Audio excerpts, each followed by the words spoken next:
Hey guys, what's up? It's Em and welcome back to my channel. So it's been a long time since I've done a talking vlog, but anyway, this video is kind of like an update on how I learned Hangul or Korean language. So in this video, I'm going to be sharing a few of my current Korean learning materials. So these are basically PDFs or phone apps or even videos that I watch online. So a few years back, a few years back, when I was in college, I already studied Korean, but it's more on the basic writing or the basic reading or writing the Korean language. But for the past 2 years, it's more on the in-depth side of studying the language. So if you're interested, please keep on watching.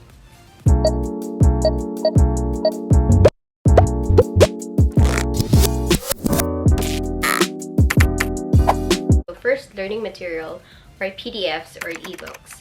So first is the Korean from Zero, Book 1 and 2, which is the beginner level and the intermediate level, which is the Book 2. Unfortunately, these are not free anymore, but it was free back then when I downloaded them. So anyway, you can buy this online, like on Amazon. I think when I saw it, the price was on sale, and it's like 29 bucks, but I'm not sure as of the moment. But anyway, here is an overview of the book 1, which is for the beginner level. What I like about this book is, one, it's very easy to understand. It's kind of like a simplified explanation for each topic. It's kind of like a user-friendly book for foreigners. So second, it has exercises. So these are to test your knowledge on the subject you're studying at the moment. You have to form your own sentence in Korean, etc. So this really can improve your sentence construction or your writing skills. And then third, there is an MP3 to listen to. There is a free MP3 to listen to. So listening skills is very important. 천천히 말해주세요. 다시 한번 말해주세요. 영어로 뭐예요? Okay, so the second book or the second PDF is the Korean Grammar in Use, Beginner to Early Intermediate. So I really like this book. However, it's kind of a level up from the Korean from Zero Book 1. So it's kind of more difficult than the first I've mentioned. And to actually use this book, you really have to have the basic knowledge on how to write, on how to read. You should already know some of the verbs, the basic verbs. Since it's Korean grammar in use, it's more on the construction of sentences. So the conjugation and then some of the particles you use for subject, for your predicate, and for your object, for the object of the sentences. So this particular PDF is actually free, so you can download it from pdfdrive.com. So this is the cover of the book. This is the Korean Grammar in Use, Beginning to Early Intermediate. So this contains all grammar points covered by topic levels 1 and 2. So learn at a glance the difference between similar grammatical constructions, practice a variety of expressions used in the same situation, true to life dialogues incorporating the introduced grammar points. So here's an overview of the PDF. So basically the first part is, since it's introduction to the Korean language, you'll not be able to see the alphabet here. So like what I said, you really have to know already the Korean alphabet and how to read and write them. One is the Korean sentence structure, and then the second is the conjugation of verbs and adjectives, the connecting sentences, sentence types, the formal and informal of each sentence types, and then the difficult part. This is so difficult for me, the honorific expressions. There is a hierarchy in Korea, so you shouldn't skip this part, though it's way difficult. There are also exercises here, like on this part, the conversation. You can practice your reading here. The on your own test, like this one is a conversation between A and B. So person A and person B. So let's read. So A is shike. Shike is time, or shike is clock in Korean. So shike입니까? So I know it's an interrogative form. So it's a question. So ida is transformed into 입니까. So person A says shike입니까?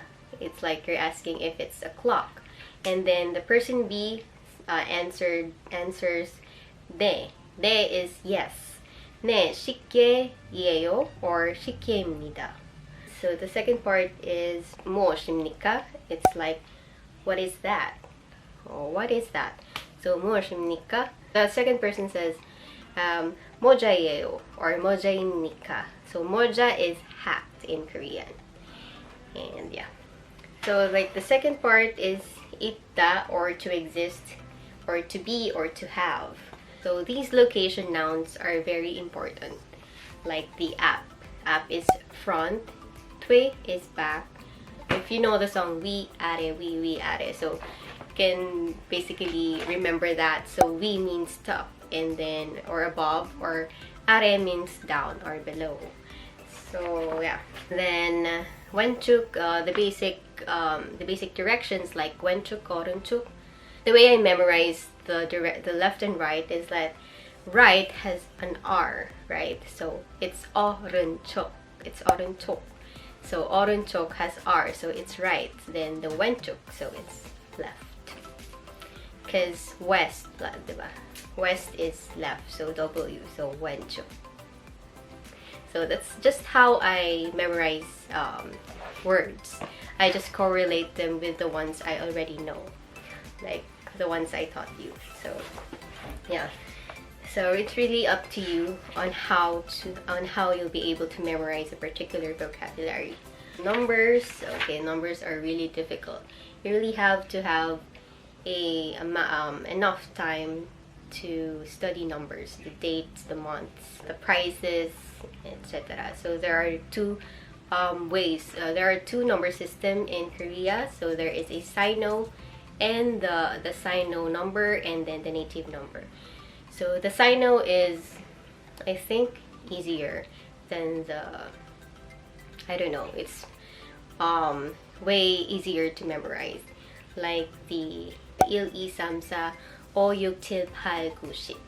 So it's the Sino. So the native number is the 하나, 둘, 셋, 넷, 다섯, 여섯, 일곱, 여덟, 아홉, 열. See, I'm stuttering on the 7 to 10 native number. So what I like about this book is it's very detailed. So those are the two PDFs that I'm currently studying. So moving on to the second learning material, which is the phone apps. So first app is the Google Translate. So I basically shared this with you on my first how I learned Korean video. So if I don't know a particular vocabulary, I just Google Translate that. So actually there are 3 ways on how I use this app. So first is I use the video. So to use the video on the Google Translate, you basically have to select your particular language, which is for me the Korean language, and then I scan it over the Korean sentence and it translates it for me, and then I use the speaker. So I myself read the particular Korean sentence and it translates it in English.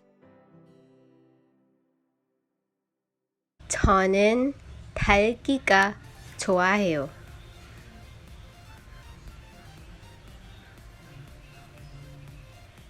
And then the third is I write in Korean.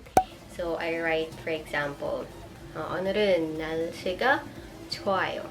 So it means I love the weather today. And this is to ensure that your sentence construction is correct. So next is the Duolingo app. So this is my newest Korean app. Okay, so here's a video on how to use the app.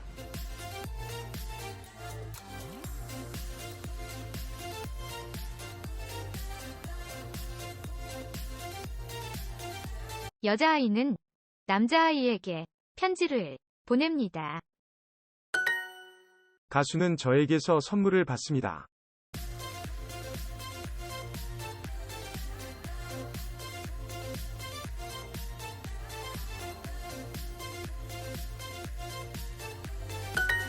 저는 여자에게 선물을 줍니다.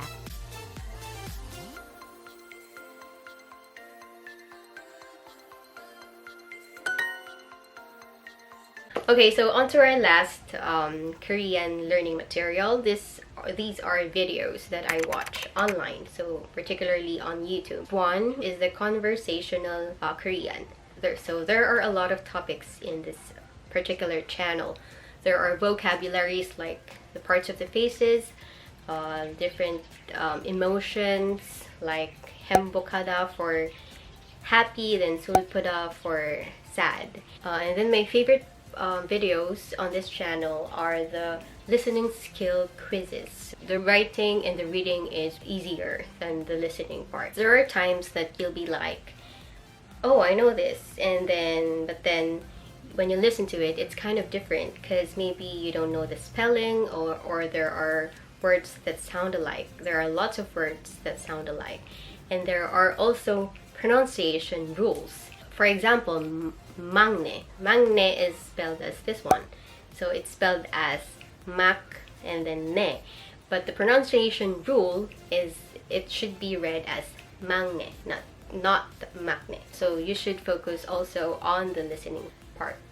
So second are videos that I recently watched. So I watch Korean vloggers because Korean vloggers use like daily basic conversations, like what are you doing, how are you, 잘 지냈어.